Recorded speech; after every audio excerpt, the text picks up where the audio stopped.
இன்னைக்கு ரேக்கா காணும். இவங்கெல்லாம் நான் ஏதாச்சும் கொடுப்பனான்ட்டு தான் இங்கே வந்து பார்த்துட்டு இருக்காங்க. ரேக்கா ரெக்வஸ்ட் பண்ணி கேட்டாளா என்கிட்ட, அக்கா தயவு செஞ்சு இங்கே கொடுக்காதக்கா, தூரமாக போய் கொடுக்கா அப்படின்ட்டு.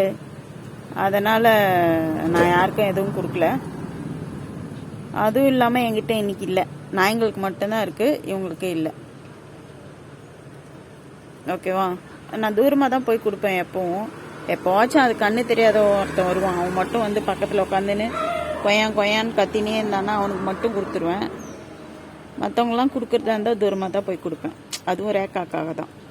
ஏன்னா துணி இப்போ பாருங்களா, துணியெல்லாம் காய போட்டு வச்சிருக்காளா, அந்த துணியை என்ன ஆட்டம் பண்ணுது பாருங்க. அது அதனால தான் ரேக்கா இல்லை போல. தூரவா வா தூர.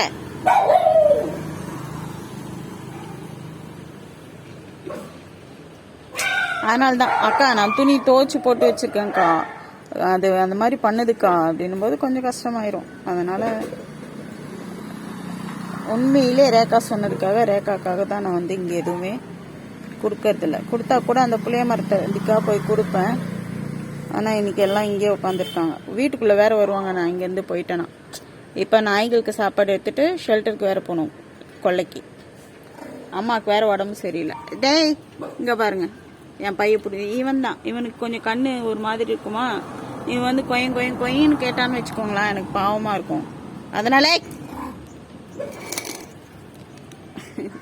இல்லை போ.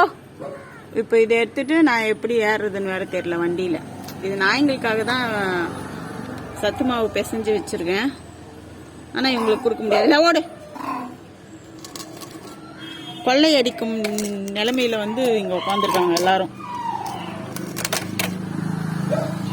ஆக்சுவலாக பசி எல்லாருக்கும் பொதுவான உணர்வு தானேங்க. கொடுக்கணும்னு ஆசை தான், கொடுக்கறதுக்கு என்கிட்ட இல்லையே, நிறைய இல்லையே, கொஞ்சமாக தான் கொடுக்க முடியும். அந்த பக்கம் வேற கத்திட்டே இருக்காங்க அவங்க வேற, அதனால தான்.